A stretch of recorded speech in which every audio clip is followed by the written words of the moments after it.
तर मृग नक्षत्रात पेरणी होऊन जोमात आलेलं सोयाबीन पीक हे आता धोक्यात आलंय। लातूर जिल्ह्यातील जवळपास 4.5 लाख हेक्टरवरील सोयाबीन पिकावर पानं फुलं खाणाऱ्या अळीचा मोठ्या प्रमाणात प्रादुर्भाव झालाय। तर महागड्या औषधांचा फवारण्या केल्या तरी देखील त्या अळीवर कसलाच फरक पडत नाहीये। त्यामुळे शेतकरी राजा हतबल झालाय। त्यामुळे शेतकऱ्यांची चिंता वाढली आहे। अळीचा प्रादुर्भाव वेळीच न रोखल्यास हाती आलेलं सोयाबीन पीक वाया जाण्याचा धोका निर्माण झालाय।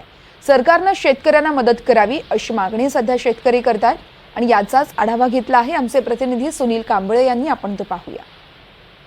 मृग नक्षत्रामध्ये लातूर जिल्ह्यामध्ये चांगला पाऊस झाल्याच्या नंतर लातूर जिल्ह्यामध्ये शेतकऱ्यांनी जवळपास 4.5 लाख हेक्टरवरती सोयाबीन या पिकाची उगवण केलेली आहे आणि त्यानंतर आता या सोयाबीन पिकावरती आळ्याचा प्रादुर्भाव मोठ्या प्रमाणात जाणून येतोय। मी आता या शेतामध्ये आपण पाहू शकता की या शेतामध्ये जे आहेत या सोयाबीन पिकावरती जी आळी जी आहेत त्या आळी आता त्याचा प्रादुर्भाव मोठ्या प्रमाणात वाढलेला आहे आणि त्यामुळे शेती पिकाचं जे आहे आता मोठं नुकसान होत आहे। ही सोयाबीन जी आहे आता फुलोऱ्यामध्ये जे आलेलं सोयाबीन आहे आणि या आळीचा मोठा प्रादुर्भाव झाल्यामुळे या येणारी जी सोयाबीनचे जी शेंगा आहेत या शेंगा जी आहेत याला कुठंतरी नुकसान होणार आहे आणि त्यामुळे आता शेतकरी जो आहे तो चिंतित आहेत। माझ्यासोबत शेतकरी आहेत, काय सांगाल सध्या सोयाबीनची स्थिती आहे? सोयाबीनवरती खूप मोठ्या ज्या आळ्या आहेत ते दिसत आहेत।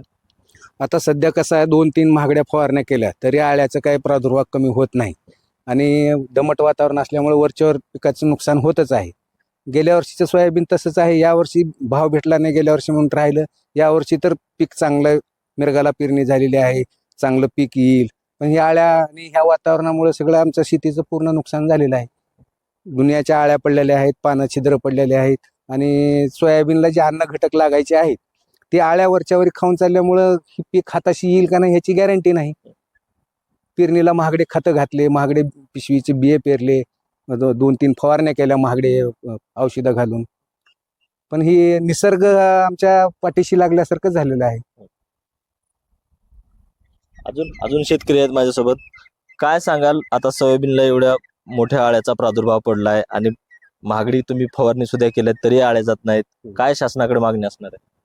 ह्याचे नुकसान भरपाई मिळावी शासनाकडून, विमा भेटावा, अनुदान भेटावं, हीच अपेक्षा, दुसरी काय असणार।